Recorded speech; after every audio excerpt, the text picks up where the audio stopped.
알면서도 쉬쉬합니다. 정권의 눈치를 보는 거죠.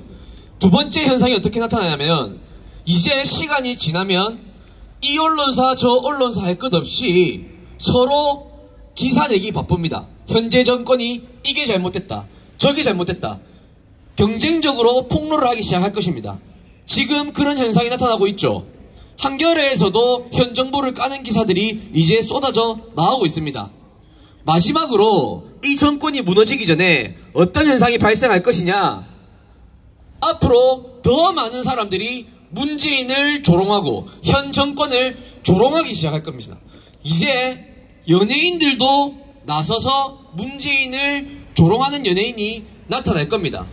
개그 프로의 소재로 현 정권을 조롱하는 소재가 반드시 나타나게 되어 있습니다. 그것이 시작되면 그때야말로 이 정권의 끝이 보인다 라고 할 수 있습니다. 자, 한번 외쳐보도록 하겠습니다. 문재인 구속! 문재인 구속! 문재인 방패! 문재인 방패! 네, 다음 연사분 모셔보도록 하겠습니다. 정의로운 사람들의 대표 이은태 대표님 모셔보도록 하겠습니다.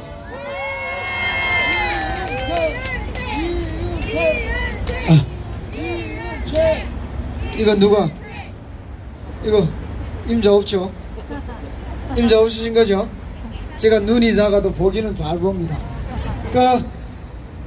여기 혹시 어제 울산에 동참하셨던 분들 계십니까? 네. 울산 집회나 아마 이 자리에서 우리가 지금 하고 있는 집회나 아마 똑같은 맥락일 거예요. 울산 집회 역시 민주주의를 파괴한 선거 조작이었고, 지금 우리가 윤석열 검찰총장이라든지 추미애의 구속을 우리가 또 외치는 것도 민주주의를 파괴하고 있기 때문에 저희가 외치는 거기 때문에 민주주의를 지켜내야 된다는 그 맥락에서는 똑같은 집회고, 우선 이제 좀 전에 분들도 얘기를 했겠지만 저는 그 봉준호라는 그 정의당의 당원한테 매우 고마운 게 있어요. 원래 기생충이라는 영화를 저들이 만들어서 4월 15일 이전에 개봉을 하려고 했던 이유는 보수 진영이 어떤 기득권 계층으로 낙인을 찍어놓고 자기들이 억울한 그런 그 시민들의 이런 모습을 만들어냈던 영화가 기생충입니다. 그런데 그게 엉뚱하게 문재인이가 조국이를 강제로 법무부 장관 자리에 임명을 하면서 기생충이가 오히려 문재인 일당들이 낙인이 찍혀진 거예요. 그러다 보니까 지금은 기생충이라는 영화가 이미 미국에서 4관왕을 올랐다고 하기 때문에 뭐라고 얘기는 하고 싶지는 않지만, 봉준호 하면 기생충이 떠오를 것이고, 기생충 하면 조국이 가족이 떠오를 것이며, 조국이 가족하면 문재인 일당이 아마 떠오르게 될 거예요. 그래서 아마 4.15 총선이나 이제 대한민국이 좀 깨끗해지는데 좀 우리한테는 도움이 될 거라고 생각을 하고, 그리고 또 이제 어제의 정세균이라는 국무총리라는 자가 여러 그 민생을 탐방을 한다고 하면서 커피숍에도 가고 또 어느 가게에도 갔다가 그랬다고 했잖아요. 여기 가게 혹시 자영업 하시는 분들 혹시 계십니까? 안 계세요? 자영업 하시는 분들은 오늘 장사를 해야 되니까 못 나오셨군. 자영업장에 가가지고 그게 뭔 소리입니까? 손님이 없어서 편하다니요. 아니, 자영업 장사를 하시는 분들이 아무리 몸이 부셔져도 손님이 많아야 일할 맛이 있는 거 아닙니까?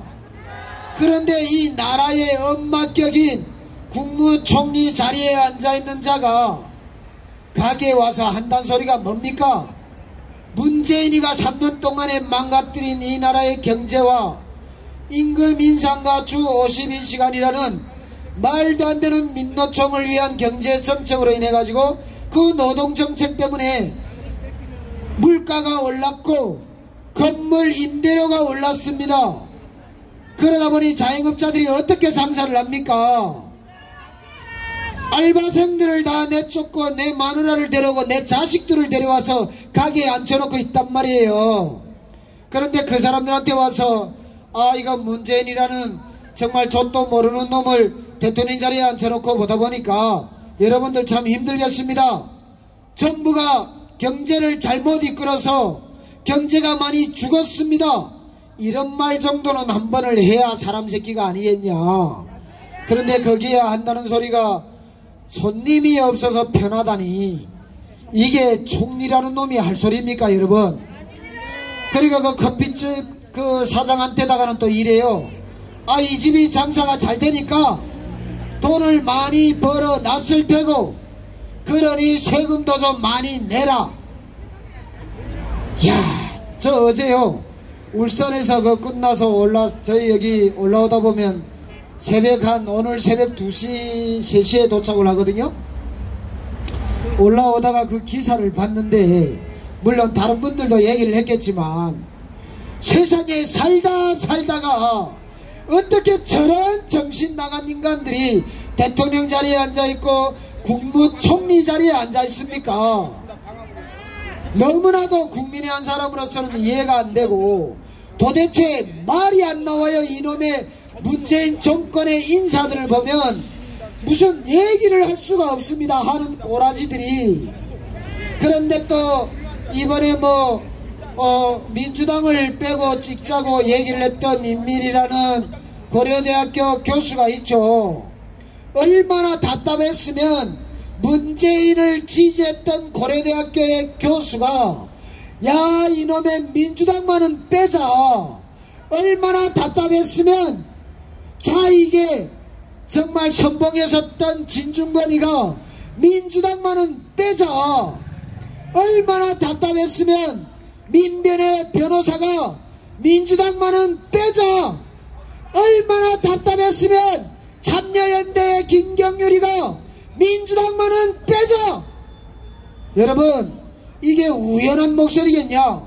아닙니다.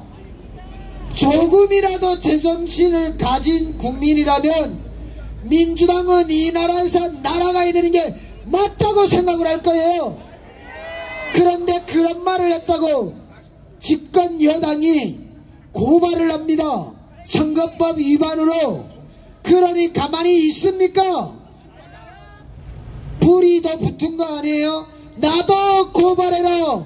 샵 민주당만 빼자. 이게 SNS에서 확산이 된 거거든요. 그래서 비록 좌파의 마인드를 가진 인간들이 나와서 목소리를 내고 그 목소리가 잘못된 것이 아니라고 할 때에는 우리도 박수 정도는 쳐줄 수 있겠지만 그들이 그렇게밖에 목소리를 낼 수 없는 게 이 나라의 현실이 그만큼 좌파가 봤을 때에도 진보라는 거짓 세력들이 봤을 때에도 한심하고 바꿔야 된다. 민주당은 철저하게 이 나라에서 날려버려야 된다. 이런 생각이 아마 우리하고 똑같지 않았는가, 이런 저의 생각이거나 그리고 또 다른 얘기를 사실은 올라올 때 좀 짤막하게 얘기하고 내려가야지 하고 얘기를 했는데 조금만 더 얘기를 할게요. 좀 이제 저희가 여러분들 우한폐렴 다 아시잖아요. 그 일본의 크루즈선에 대한민국 국민들이 수백 명이 갇혀 있거든요. 그런데 이 나라의 정부가 일본의 크루즈선에 타 있는 대한민국 국민은 조기 하선을 시키지 않겠다고 합니다. 왜 그럴까요? 여러분들은 왜 그러는 것 같아요?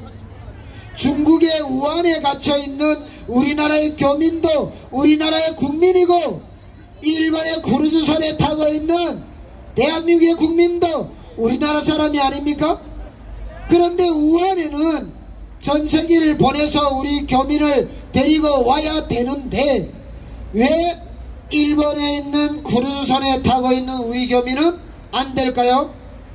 왜 안 되겠습니까? 그들이 모두가 감염이 돼야 되는 겁니다. 그래야 이 자들이 선거철 전에 또 반일 선동을 할 수가 있는 거예요. 바로 이 일본 놈들이 배에다가 우리 대한민국 국민들을 이렇게 감염시켰다, 이렇게 선동을 할 수가 있는 거예요. 이 나라의 정치인들과 대통령과 모든 사람들이, 국회의원 후보들 마찬가지고, 그들이 선거에 나와가지고 선거 홍보를 하려면 나는 어떤 정책을 가지고 여러분들의 삶이 좀 더 나아질 수 있는, 여러분들의 자식들의 일자리라든지 대한민국이 좀 더 선진국으로 갈 수 있는 그런 정책을 만들어내겠다, 이걸로 승부해야 되는 겁니다. 그런데 온통 정치인들이 무슨 승부를 합니까? 이념 전쟁을 부추기고 있는 거예요. 특히 민주당 같은 경우는 할 수 있는 말이 친일파리밖에 없습니다. 그죠? 일본과 중국과 북한과 러시아, 그들이 대한민국을 침략했던 역사는 똑같습니다. 비록 일본은 그 침략의 전쟁에서 성공을 해서 우리를 36년 지배를 했다고 했을 때, 북한과 러시아와 중국은 전쟁을 일으켜서 실패를 한 거죠. 만약에 그때 50년대에 저들의 전쟁이 성공을 했다면 지금 이 나라는 어떤 나라가 됐겠느냐? 북한의 2,500만의 주민들처럼 하루를 나가서 한 끼를 벌기 위한 전쟁을 해야 되는 겁니다. 우리의 아들 딸들이 언제 일어나서 라면도 종류별로, 이거는 내가 안 좋아하는 라면이요, 초코파이는 내가 안 좋아해, 초콜릿 나는 안 먹을 거야, 이런 주장을 우리 아이들이 부릴 수가 없는 나라가 돼 있을 거란 말이죠. 그런데 문재인 정부가 지금 정권을 잡고 올라와서 여태껏 한 게 뭡니까? 오직 그놈의 입에서는 북한과 중국이라는 이 두 말마디가 빠질 데가 없잖아요. 그러니 저도 모르게, 아, 이거 나도 진짜 중국의 어느 한 성의 주민인가?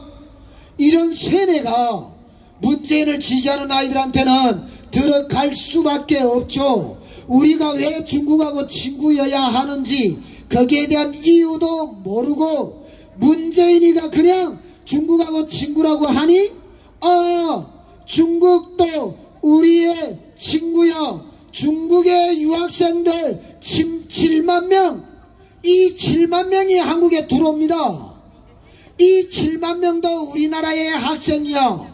그런데 일본의 크루즈선에 타고 있는 대한민국 국민은 조기 하선을 시키면 안 돼. 이게 말이 되겠습니까? 저희가, 물론 제가 아니라도 많은 분들이 올라와서 답답한 얘기를 하겠지만, 말이 안 되는 상황이 지금 이 나라에서 너무나도 버젓이 지금 자행되고 있고, 그 말이 안 되는 상황을 지금 또 그 지지층들이 말이 된다고 떠들고 다니기 때문에 저희가 이 자리에 나올 수밖에 없고, 또 이런 저희들의 행보를 멈출 수도 없는 이유였죠. 그래서 여러분들 좀 말이 길었습니까? 저는 원래 욕을 못하는 사람이어가지고 자, 그리고 참 어르신들한테는 늘 감사하죠. 그 어르신들이 옛날에 배고픔을 겪어본 당사자들이기 때문에 그 어르신들이 이런 자리에 더 절박하게 나옵니다. 정말 그런 어르신들한테는 참 미안하고, 또 그 어르신들의 또 그런 오늘까지의 그런 정말 자기 희생정신이 있었기 때문에 여러분들이 보다시피 탄핵 이전에까지는요, 이 앞에 이런 젊은이들이 없었어요. 아스팔트에 할머니 할아버지들 몇 명밖에 없었습니다. 탄핵 이전에는. 지금 여러분들 보면 그 옆에 쭉 보시면